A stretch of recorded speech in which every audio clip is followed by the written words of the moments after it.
Good morning, good morning, good morning. Happy Sunday to everyone. And thank you all for joining me this morning for the temple intro. As always, before we ask God to help me bring this little message to you all, I just want to thank him for everything that he's already done and let him know that if he never does another thing for me, he's already done enough. I want to thank him for keeping us all in the land of the living. Hey, Mama. And I just want to bless God that we made it through another week, another month, another 90 days, another 6 months. Hey, Brother Chad. So I just want to say that in this time where we have so much to complain about and so much to say that why me, we still have so much to be thankful for because we are all still here in the land of the living. And I thank God for keeping us here another week, another day, another hour, because none of that was promised to us. And I just want to bless God for just keeping me and my coworkers safe as we try to help others get well in surgery. I'm praying for those that are truly on the front line, that are taking care of the patients. God, I ask you that you continue to bless them. And I also want to say, bless our Shenango Valley. That's where I'm from. I'm originally from Pennsylvania, and Shenango Valley is my home. And there has been so much death and devastation to so many families that it just seemed like one after another. Every time the phone rings, every time I get a text, it's who got it or who passed. So I'm asking God to touch my little valley, Shenango Valley, and help them heal through all this death. Now, I've been so excited about this little message. So today I want to talk about putting people in their place. So now, most of the times when you hear this phrase, putting somebody in their place, it means you telling them off or you trying to get somebody all the way together. But today, when I say putting somebody in their place, I'm talking about putting them in their place in your life. I'm referring to they have a place in your life. See, everybody can't have access to all the areas of your life. That's crazy. There has to be certain places in our lives that are reserved for those who care about us and who are close to us. And let me say this real quick. Blood does not guarantee them a place in your life, and neither does having the same last name guarantee them a spot. Because sometimes people who don't share your bloodline treat you better than some that do. So let me start off. I want to give you a visual. So I want you to picture a seating chart at a reception. See, there are certain areas and certain places that you sit certain people. This is why we put place cards with people's names on them so they'll know where they need to belong. And can you imagine how confused a reception or a big party would be if everybody had a free-for-all and could try to get seating where they wanted to?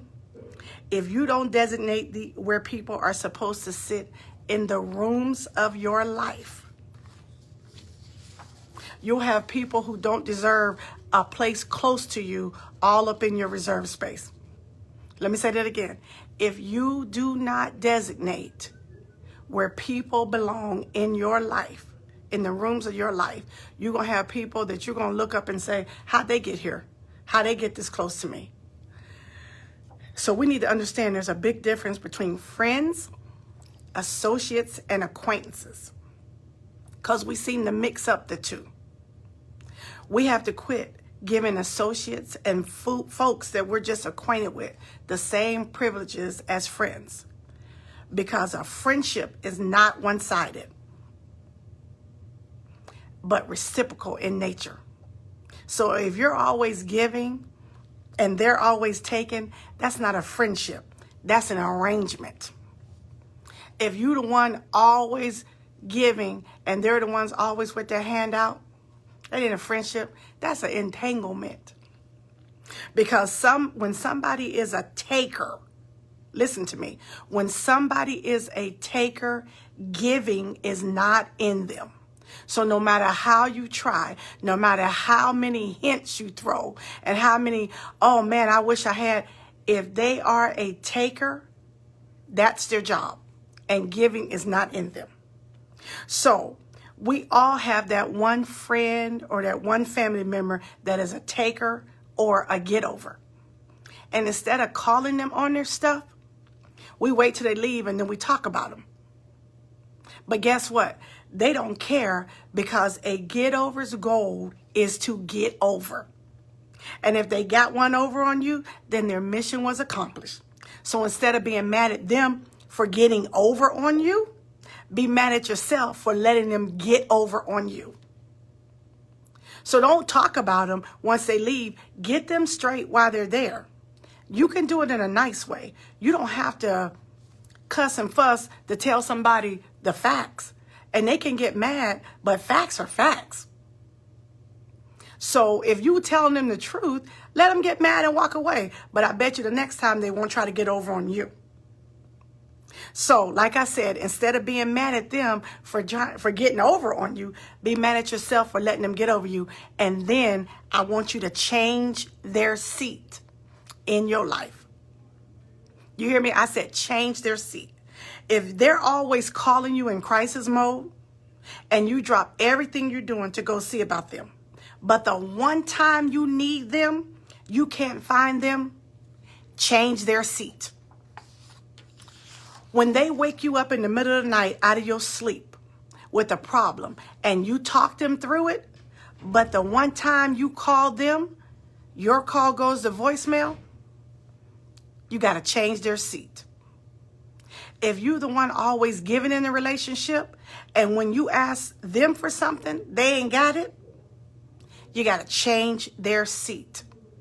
Because they don't deserve that seat. They don't deserve the seat that they think they have. So you got to change their seat. And let me say this. Changing their seat doesn't mean getting rid of them. Changing their seat doesn't mean putting them out of the room. Changing their seat doesn't even mean that you stop loving or caring about them. It means you're rearranging their place in your life. You are putting them in their place.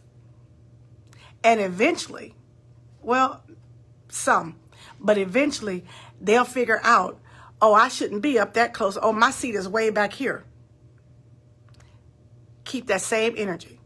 Because when you call me, I don't care what I'm doing, I stop. And I say, let me take this call. But when I call you, you can't answer. I gotta change your seat. I gotta change your seat. So remember, changing their seat doesn't mean that you fall out of love with them. Change their seat doesn't mean that you no longer care about them. It means that you're not going to be taken advantage of. Because sometimes people mistake your meekness for weakness.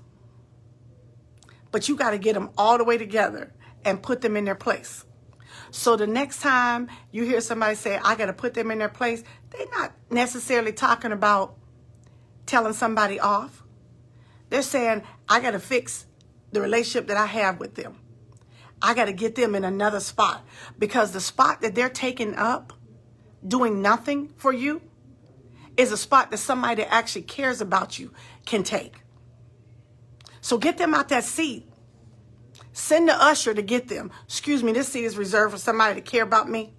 This seat is reserved to somebody that wants to help me and be a part of me. Not a user.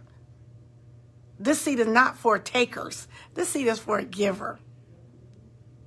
I was so excited about this message because can I tell you that God started, this all started, every message I get, he whips me first. He starts with me because I was always the one giving in certain relationships. I was always the one trying to make everything right, But you know what? A couple times of getting hit upside the head, and then you look back and say, wow, when they called me, I stopped. When they needed something, I gave them my last. But then I see them at the mall, You know what? Nope. I'm not even going to go there with y'all this morning. But just know, you got to change people's seat and let them get mad. Let them get upset. But you got to protect your own peace. Because we're getting too old and life is too short to be miserable and have people in your life that don't bring anything to you. I'm not saying that they're not valuable. They're just not valuable to you. They don't bring any value to you. Yes, Dr. Johnson, I needed this reminder. So stop being, it's okay if you stop being given. No is a complete sentence. And guess what else? Not only is no a complete sentence, you don't owe an explanation for your no. Let your no be no. Don't explain, no, I would, but no, don't explain that. That's your time, your money, your car, your everything. I had to tell a family member, what you're not going to do, you're not going to do what you want with your money and what you need with my money. So I see you out here doing everything with your money, but then when the light, then you call me. No, ma'am. No, sir. No, sir. So remember, when you're putting people in their place, you changing their seat. You all have a blessed day. I'm going to get off of here. Absolutely. No explanation needed. No is a complete sentence. No, period. No explanation. No exclamation. No. You don't need a colon, a comma, a semi, nothing. It's complete. No, period. Not even, oh, I'm sorry, I would. No, because you're really not. You just don't want to hurt anybody's feelings, but they don't have a problem with hurting yours. So here's the thing. No is a complete sentence, and keep it pushing. Get you a walk-away game and go. Because they'll find somebody else to do it, but it won't be you. So remember, have a blessed week and change their seat. Bye, y'all. I'll see y'all in a few minutes.